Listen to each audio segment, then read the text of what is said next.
Hello, and welcome to CreepTales. I am back with another story. This one is based on true events.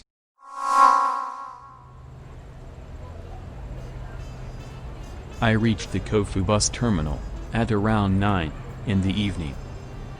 Gray clouds hid the black sky beneath their scanty embrace. I had just returned from a long trip and felt queasy after the bus ride. My legs were trembling, and my head felt like it was in zero gravity. I went and sat on a bench, under the Takeda statue, beside the terminal. Then I took out my water bottle, and drank it dry. As I sat with the empty bottle in my hand, I noticed that the streets were lit. Some shops had put up Halloween decorations. I closed my eyes and concentrated on my breathing. After a while, when the uneasiness had gone, I fetched my cycle from an underground parking area and rode onto the main road. I tightened the muffler around my ears as I cycled in the cold wind. The closer I got to home, the more deserted the roads became. Shops weren't closed yet, but I could tell that there were hardly any customers. And only a few cars overtook me on the street. I stopped once at Lawson's to buy dinner, and then rode all the way home.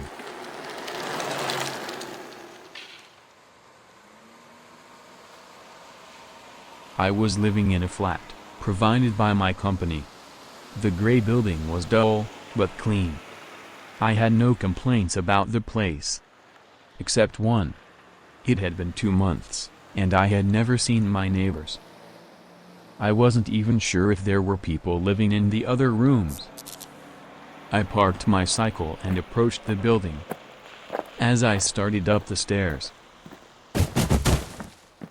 I heard a thud from the top steps. I rushed up, and saw an old lady, sitting on the stairs. She was clutching her knees, with tomatoes and onions scattered all over the corridor. I tried to help her up, but she wanted to remain seated for some time. I put my bag on the floor, and collected the vegetables. I asked her if she was okay. She nodded quickly, and apologized. When she got up, I could see her time-worn face in the dim corridor lighting. The wrinkles on her forehead were drooping over her eyes, casting deep shadows over her sockets. Her lifted nose added to the dramatics, making her eyes look like dark gorges. She lifted her face to look at me. The soft edges of her eyes were watery, and she had no eyelashes. She smiled a sorry smile, and thanked me. She told me that she was staying alone, in the last room to the right of the corridor. I showed her my room, which was the second last one on the other side. Then I walked her to her doorstep, and told her to reach out to me, if she needed anything. She bowed 1,000 times, as I placed her vegetable bag inside her house, and then closed the door.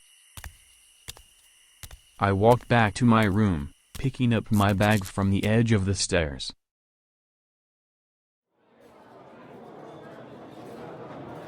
Next day, I saw her at the supermarket near our place. She was wearing a velvet brown shawl, and her silver hair was tied in a pony. Her basket was filled to the top. It looked like too much food for one old lady. When she noticed me, she smiled, and bowed. I returned the greeting. I was relieved to see her up and about.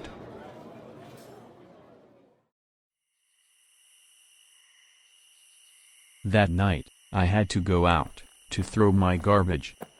It was quiet and chilly.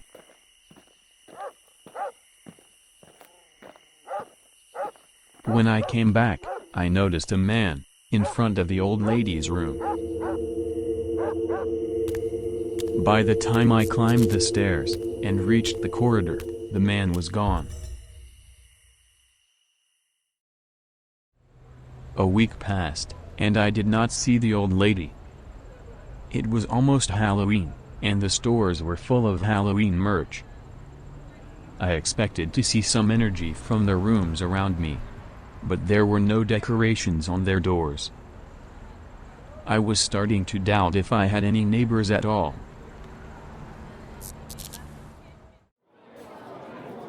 Then, on Saturday, I saw a familiar figure at the supermarket. A short, old lady with silver hair, wearing a velvety brown shawl. She could pass for the old lady, except for one tiny detail: she looked taller. Moreover, she was buying cans of beer. I circled in on her, hoping that she would notice me, but when she looked at me, and our eyes met, I realized that it wasn't her. It was a man. There were no wrinkles on his forehead, his eyes were big and scared, and he had a scar over his nose. He must have noted the surprise on my face, because he left the store right after.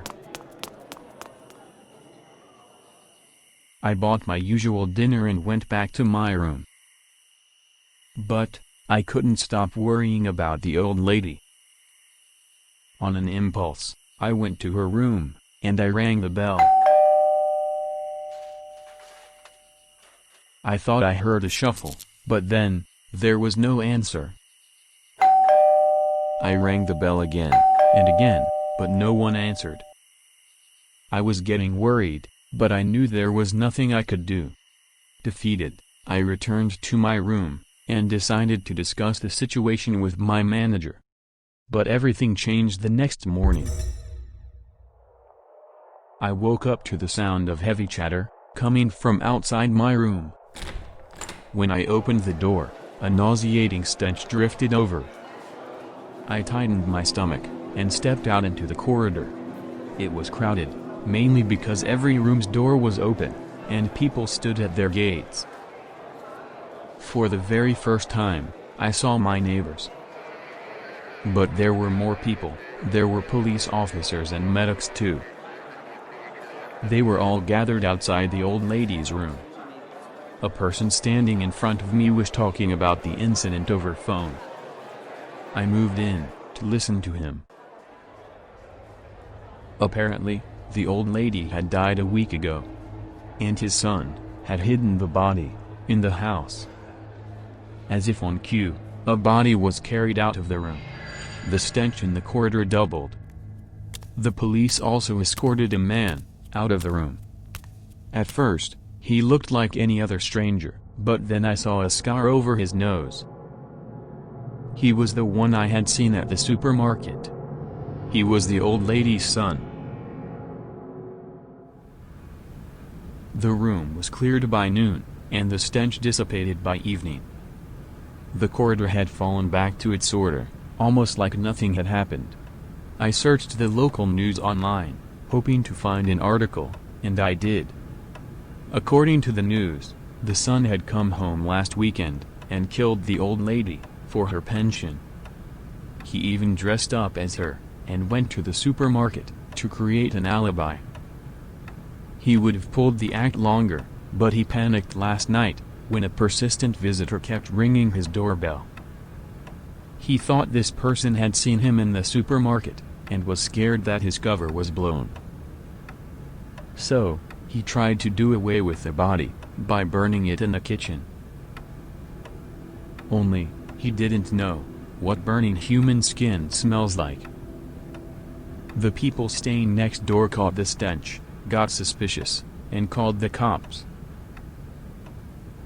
I couldn't believe what I had just read. It was almost like a movie plot, only, it wasn't. I was reminded once again, that the world is a dangerous place. And, what makes it scary, is not demons or ghosts, but people without conscience. Maybe this world is a hellhole after all.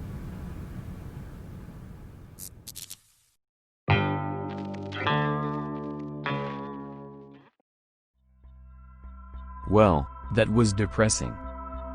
I actually remember reading about this on the news, with Moon. And not just this, but many more such cases. Blood turned bad for money. Is money the only thing that matters? I wonder what Moon thinks of this. Last time I told you that I was searching for her, but, honestly, the search isn't going too well.